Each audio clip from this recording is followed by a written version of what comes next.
Kom ons bid saam.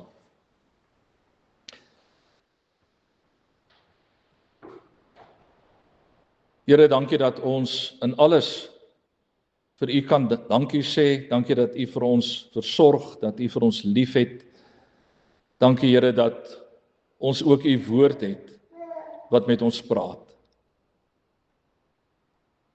En Here, al is die temperature maar redelik laag vandag, dank ons U vir die vreugde om hier in die huis te kan by mekaar kom. Dat ons mekaar kan lief hê, dat ons mekaar kan omgee, dat ons dit wat ons sopas gesing het, ook hier by die kerk kan uitleef. En daarom bid ons dat U ook deur U woord verder met ons sal praat, Here. En dat U vir ons ore sal oopmaak, ons verstand sal verhelder, dat ons U woord kan hoor. In Jesus se naam vra ons dit. Amen. Goed, die intog van Jesus in Jerusalem, nadat Jesus hierdie dinge gesê het, het hy voor hulle uitgeloop op pad na Jerusalem toe. Toe hy naby Betfage en Betanië kom teen die Olyfberg, stuur hy 2 van sy disippels vooruit met die opdrag: gaan na die dorpie toe daar reg voor julle. Net soos julle inkom, sal julle daar 'n jong donkie kry wat vasgemaak staan. Geen mens het nog ooit op hom gery nie. Maak hom los en bring hom hier. En as iemand vir julle vra, waarom maak julle hom los, moet julle antwoord, die Here het hom nodig. Die 2 wat gestuur is, gaan toe en kry alles net soos hy vir hulle gesê het. Terwyl hulle die donkie losmaak, vra sy eienaars vir hulle, waarom maak julle die donkie los? Hulle antwoord, die Here het hom nodig. Toe bring hulle die donkie na Jesus toe. Daarna gooi hulle van hulle klere op sy rug en help Jesus opklim. Terwyl hy aanry, het hulle van hulle klere op die pad oopgegooi. Toe hy naby die stad kom teen die afdraande van die Olyfberg, het die hele skare juigende volgelinge God uit volle bors begin prys oor al die wonderwerke wat hulle gesien het. Hulle het gesing, loof die koning, hy wat in die naam van die Here kom, vrede in die hemel en eer aan God in die hoogste hemel. 'n Paar fariseërs uit die skare sê toe vir Jesus, meneer, maak stil die volgelinge. Maar hy antwoord, ek sê vir julle, as hulle stil bly, sal die klippe uitroep. Toe hy nog verder kom en die stad voor hom sien, het hy daaroor gehuil en gesê, as jy vandag tog wou insien wat vir jou vrede nodig is, maar nou is jy blind daarvoor. Daar sal daar oor jou kom dat jou vyande vestings teen jou oprig en jou omsingel en jou van alle kante beleer. Hulle sal jou met die grond gelyk maak en jou inwoners uitwis. Hulle sal in jou nie een klip op die ander laat bly nie, omdat jy die betekenis van die tyd toe God gekom het om jou te red, nie besef het nie. Jesus het na die tempel toe gegaan en die handelaars begin uitjaag. Hy het vir hulle gesê, daar staan geskrywe, my huis sal 'n huis van gebed wees, maar julle het dit 'n rowersnes gemaak. Hy was elke dag in die tempel besig om die mense te leer. Intussen het die priesterhoofde en die skrifgeleerdes en ook die leiers van die volk 'n plan gesoek om hom dood te maak. Hulle kon egter niks vind wat uitvoerbaar was nie, omdat die hele volk gretig na hom geluister het.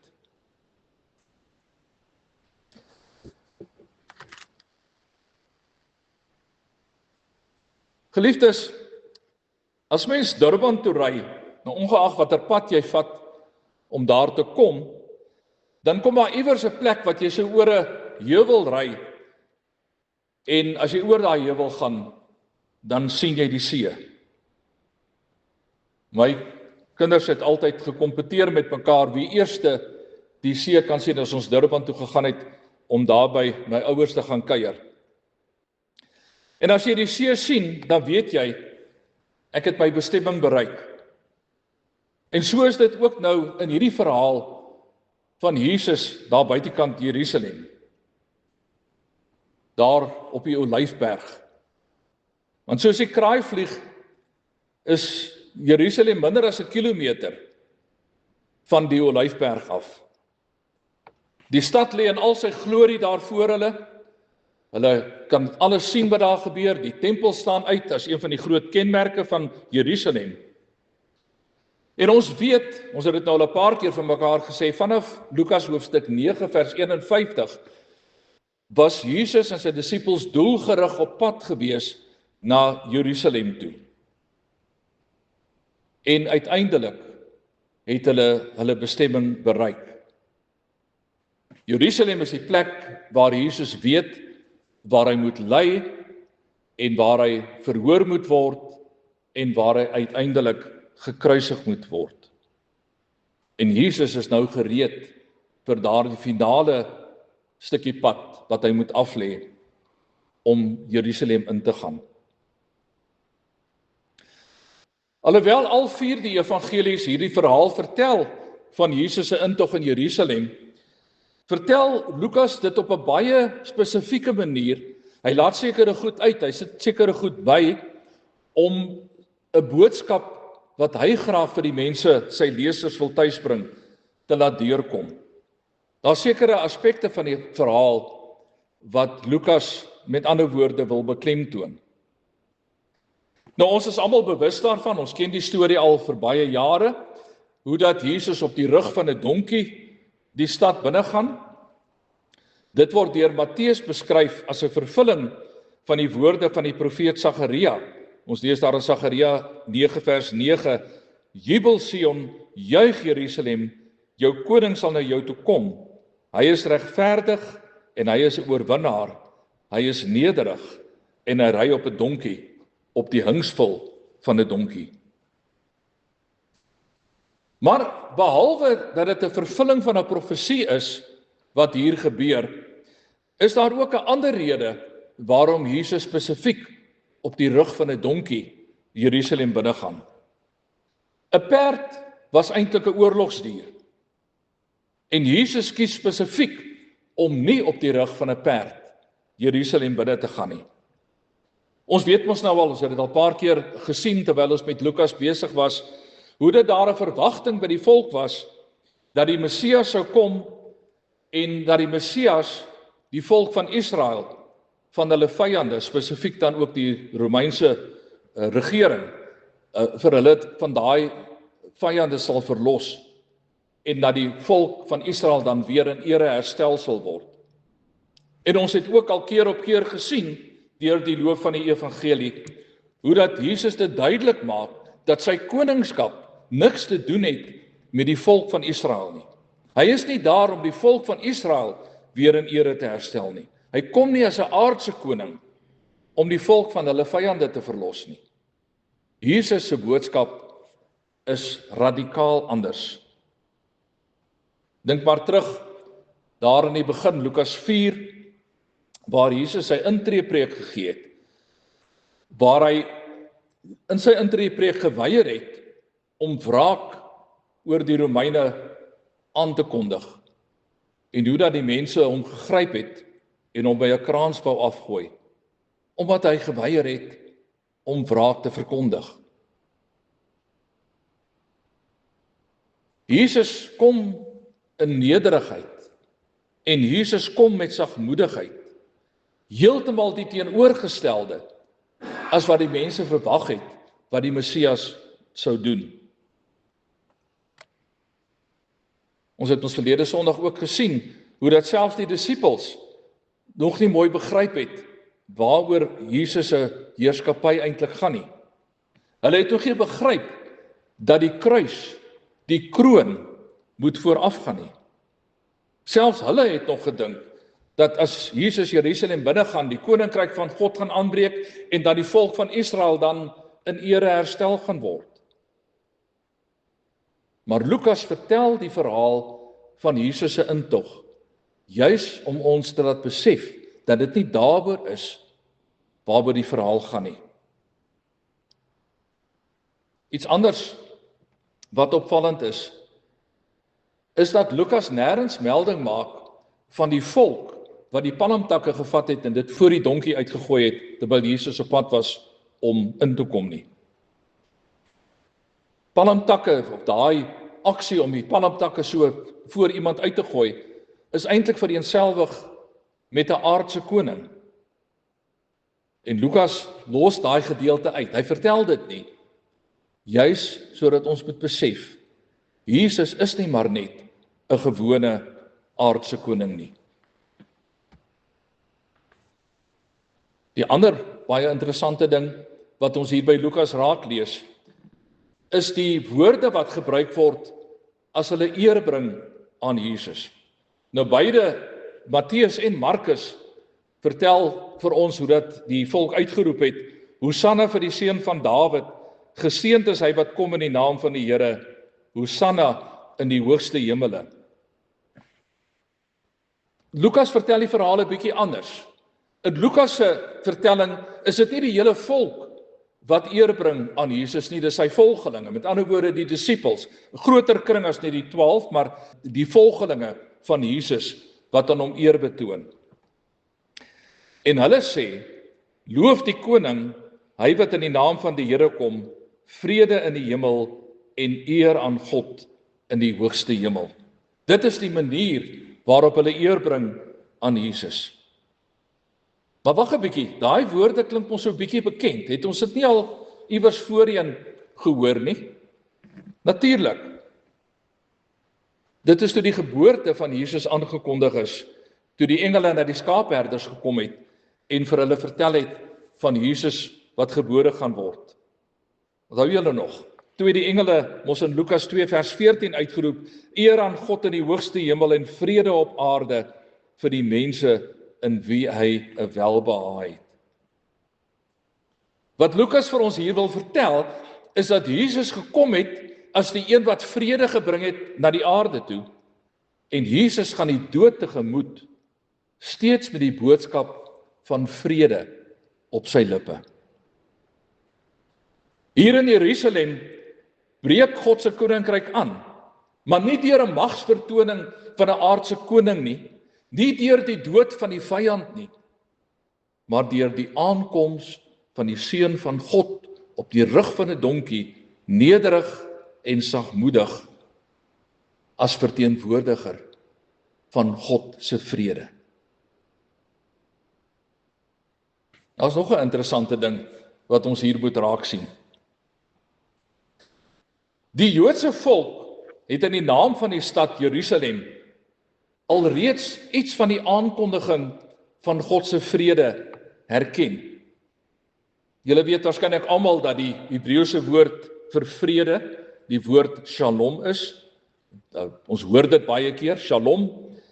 En daai laaste deel van die woord in Jerusalem, of soos die naam van Jerusalem in Hebreëus bekend staan, Jerusalem, verwys juist na hierdie woord, shalom. Shalom is in Hebreëus eintlik maar presies dieselfde woord. Die stad van vrede. Jerusalem, die stad van vrede. Nou in die Bybel het vrede 'n baie dieper betekenis as wat ons geneig is om daaraan te gee. As ons praat van vrede, dan gaan dit gewoonlik oor 'n oorlogssituasie waar twee lande teen mekaar veg en dan op 'n stadium sê kom ons hou nou op met hierdie bakleierery, kom ons maak vrede. Dit gaan gewoonlik maar met die beëindiging van 'n oorlog wat ons praat van daar het nou vrede aangebreek.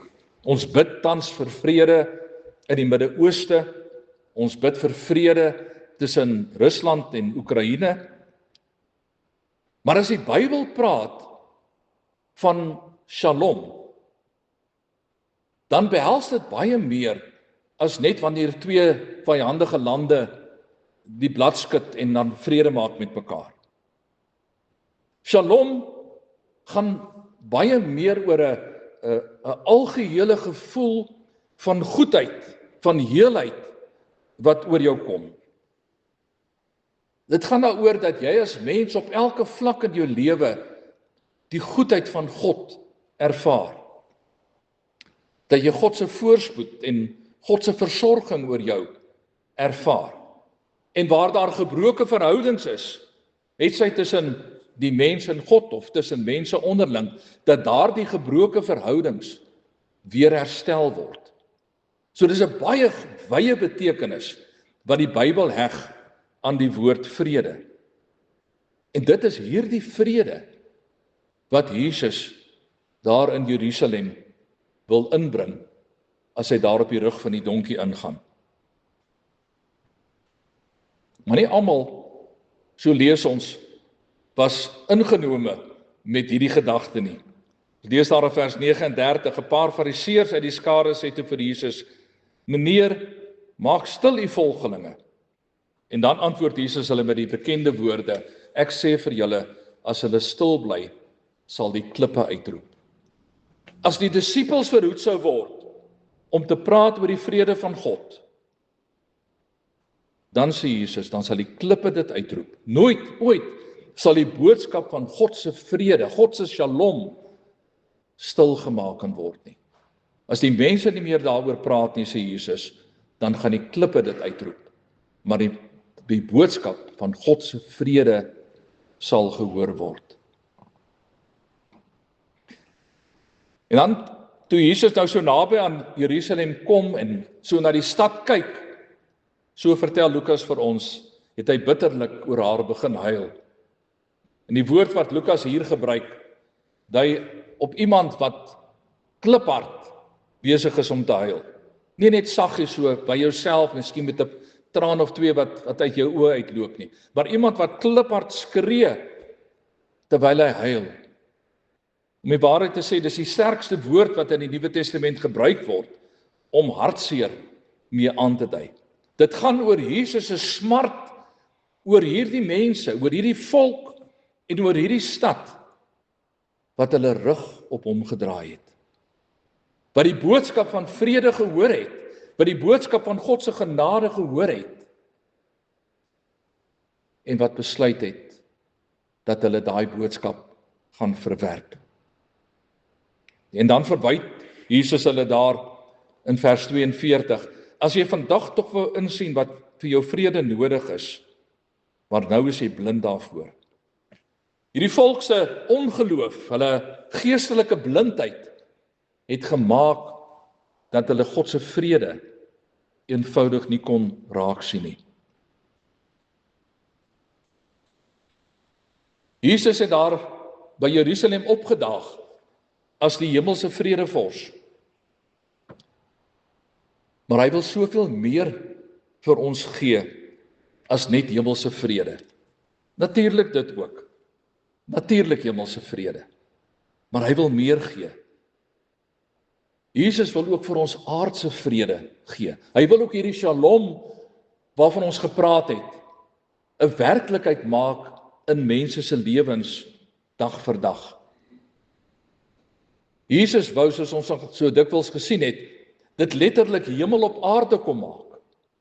Dit wat ons voorbid in die Onse Vader, dit wou Jesus aarde toe bring.